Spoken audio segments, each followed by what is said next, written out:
Good morning all. This session I'll teach you how to design a retaining wall. So see the steps for design of a retaining wall. First step, as usual, write down the given data in the question, like height of the retaining material, SPC of the soil, density of soil, angle of repose, grade of steel and concrete given in the question. Okay. Second point, the design step. Calculate the depth of the footing required using Rankine's formula, that is given by D suffix F is equal to SPC upon gamma into CP. Okay, CP is nothing but it's a constant. It is 1 minus sin phi upon 1 upon sin phi. Okay, right. Now the next step, after calculating the depth of the footing, you will get total height of the structure by adding the height of the retaining material and the depth of the footing. You will get the total height of the structure or retaining wall. Next step is provide the base width of the slab.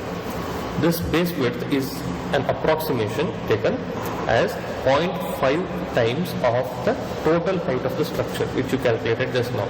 Okay, 0.5 times the total height of the structure if there is no surcharge load on the retaining material, there is no additional material or there is no inclined soil. Okay, that time you will take the breadth of the base slab as 0.5 times the total height of the structure. And if there is any surcharge load, additional load on the retaining material, then you will increase the breadth of the footing to 0.7 times. Okay, round it off to the nearest higher number. Okay. Next, in that there are two parts, as I told you, in the base slab. One will be the toe slab, the other one will be the heel slab. So the projection of the toe slab should be around one third of the width of the base slab. Okay, where you have calculated here breadth or width, whatever it is, 0.5 to 0.7 times of total height, and the toe slab projection will be one third of this total width of the base slab. Okay. Next step, calculate the shear and moment at the bottom of the cantilever wall using the formula. For shear you have formula V is equal to K into gamma h square upon 2, and capital M is equal to Ka to gamma into h cube upon 6. Here gamma is the density of soil, h is the height of the retaining wall. Okay. Next step, calculate the thickness of the bottom of cantilever wall using the same equation which you used for combined footing, that is Mu is equal to 0.138 FCK BD square. Here D is the depth or thickness of the footing of base slab. Okay, or base slab thickness. Okay. Here Mu is nothing but ultimate moment. You have calculated moment over here. From this you will multiply with factor of safety of 1.5. Then you will get ultimate moment. From this moment you will calculate the approximate thickness required for the base slab. You can adopt the thickness for cantilever portion of the wall. Okay, vertical wall thickness at the bottom.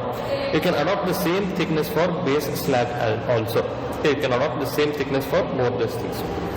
Now you can you have to draw a table to find out the shear force and bending moment occurring at all the critical sections. The critical sections are nothing but the junction where vertical wall meets the toe slab and vertical wall meets the heel slab.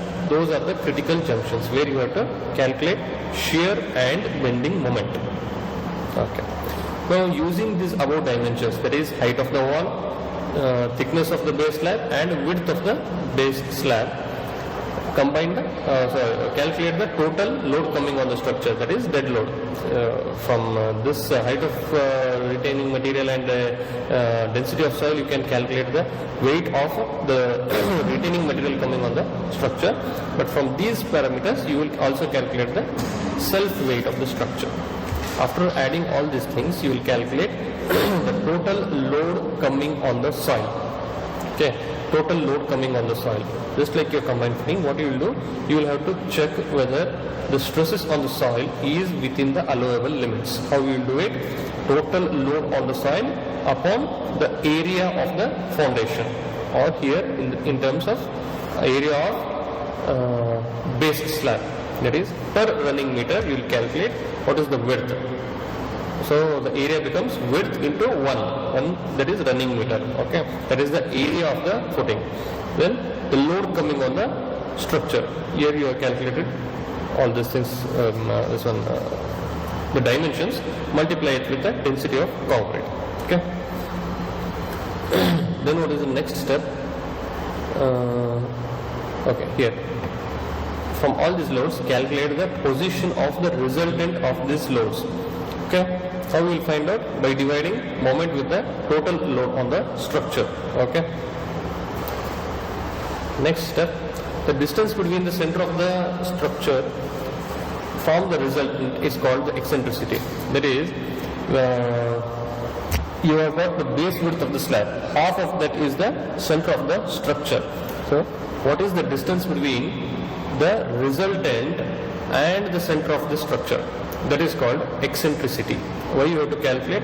You have to see what is the pressure distribution. Okay, and also in order to check the overturning of the structure. Understood? First you will find the eccentricity.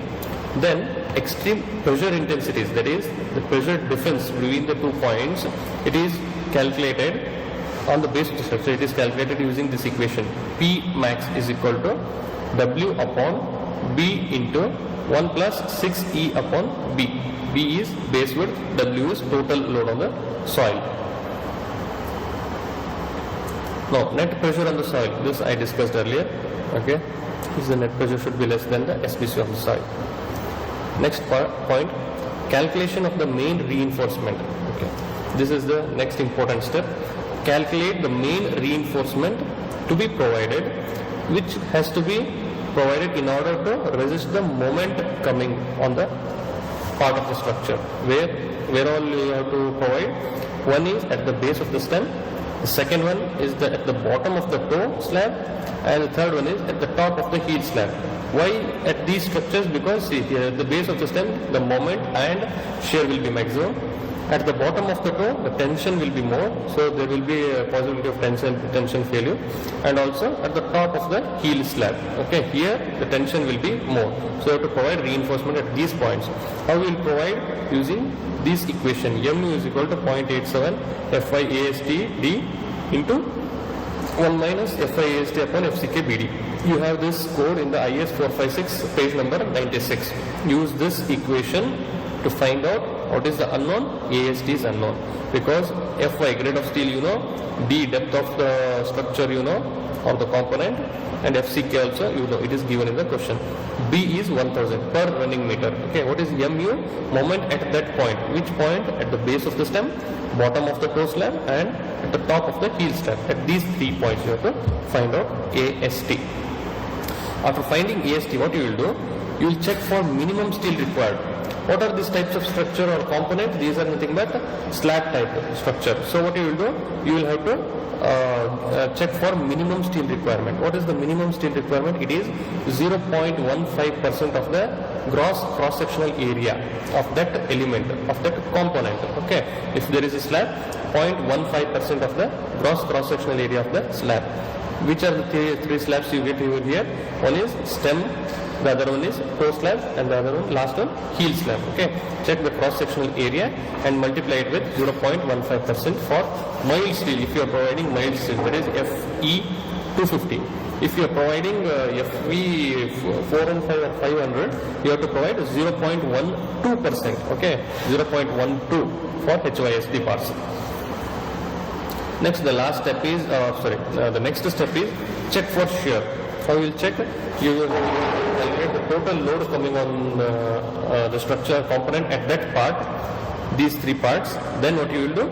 You will check whether the stresses are within allowable limits.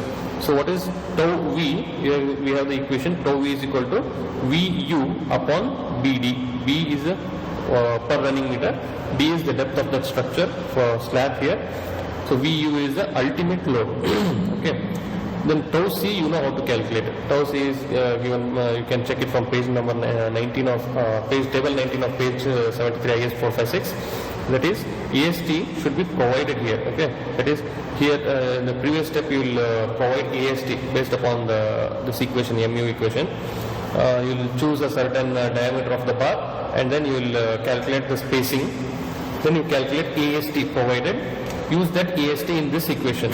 Okay, PT is equal to AST upon 100 into PD. Okay, then what you will do, from table 19 page 73 you will calculate tau C. Okay, the next step is these are the reinforcement and checking for shear. Okay, from bending moment and shear calculation. Then what you will do, the structural stability. These last two steps are called structural stability. One is for checking check for sliding. Here show me this one. Okay.